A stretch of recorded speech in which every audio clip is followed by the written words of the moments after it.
Hello friends, you are most welcome at my YouTube channel. Today I will discuss about a new content to you.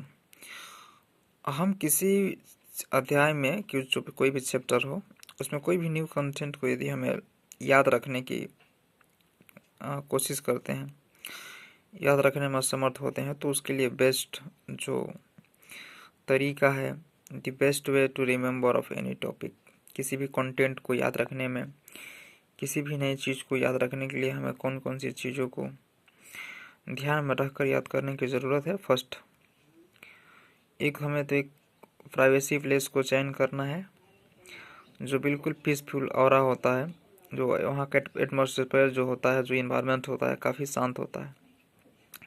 तो ऐसे जगहों को आपको चयन करना है, जहाँ पर भी गांव में है, शहर में है, जहाँ भी एकदम बिल्कुल शांत वातावरण हो, वहाँ ही जाकर अध्ययन करें।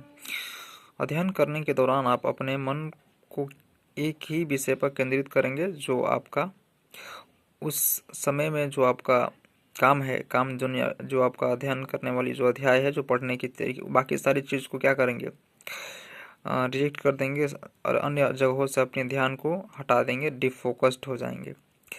इस दुनिया में क्या चल रहा है पूरे ऑल ओवर वर्ल्ड में, अपने आसपास की एक्टिविटी को एक बार ऑब्जर्व कर लें, देख लें, रिसर्च कर लें, इंक्वायरी कर लें। उसके बाद आप जो भी इस दुनिया में क्या चल रहा है, क्या नहीं चल रहा है, इस पर आपको सोचना ही नहीं है, ध्यान भी नहीं देना है, नहीं सुनना है।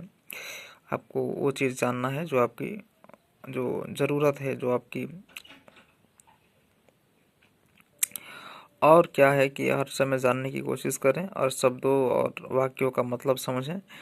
अगर कोई व्यक्ति कुछ भी बोल रहा है, अगर कोई ऐसे आपको लग रहा है कि सेलिब्रिटी है, कोई एक ऐसे कोई अद्भुत या कोई खास व्यक्ति है जो जिसके पास जो है स्पेशल नॉलेज भी है, स्पेशल उसको लॉर्ड ऑफ करेंसी भी है, बहुत सारे रईस पर्सन है, तो वैसे व्यक्तियों के शब्दों को सुने, उसकी एक्टिविटी को देखें, उसके जो व्यवहार है, जो उसकी चॉइसेस है, जो उसकी एक्शंस है।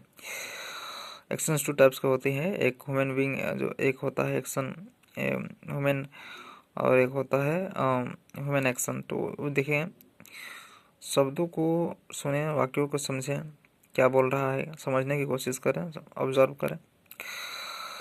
Most important 80-20 shorts notes prepare करें। मतलब इसका ये हुआ कि जितनी भी किताब होता है, पूरा सिलेबस में 5-6 किसी ऐसे ही किताब होते हैं। किसी में जैसे मान लीजिए आप कंपटीशन की तैयारी कर रहे हैं, तो वहाँ 4 किताब हो सकती है, 5 किताब हो सकती है। तो उसमें जो एक किताब है उसका आप देखेंगे, हर किताब में से जो है पूरा किताब का केवल 20% ही ऐसे अध्याय, ऐसे चैप्टर हैं जिनसे प्रश्न सबसे ज़्यादा आते हैं। तो आप 80-20 का रूल उपयोग करें, ये बहुत फ़ायदेमंद होता है। पढ़ाई के दौरान ब्रेक लेते रहें, 1 घंटा में एक बार ब्रेक ज़रूर लें, ये कंपलसरी है।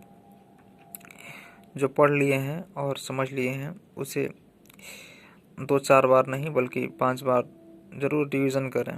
रिवीजन करने से फ़ायदा होता है कि करेक्शन हो जाता है, चीज़ें जो इम्प्रूव हो जाती है, जो जो मिस्टेक्स हुई होती है, जो एरर होता है वो इरेज हो जाता है, और हम जो है नए चीज़ों से उसे समझ पाते हैं, किसी भी कंटेंट को या किसी भी टॉपिक को।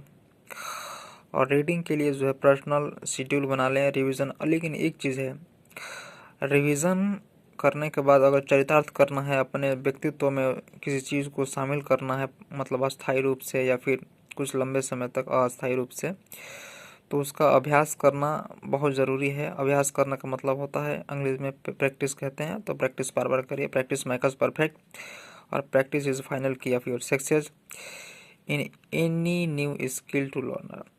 आपसे कुछ हमें क्या समझ में आया, क्या नहीं आया, ये तो मुझे नहीं पता है, लेकिन एक बार जो आप इमेजिनेशन कर लेते हैं, उसको रियलिटी में चेंज करने के लिए आपको मेहनत करना पड़ता है।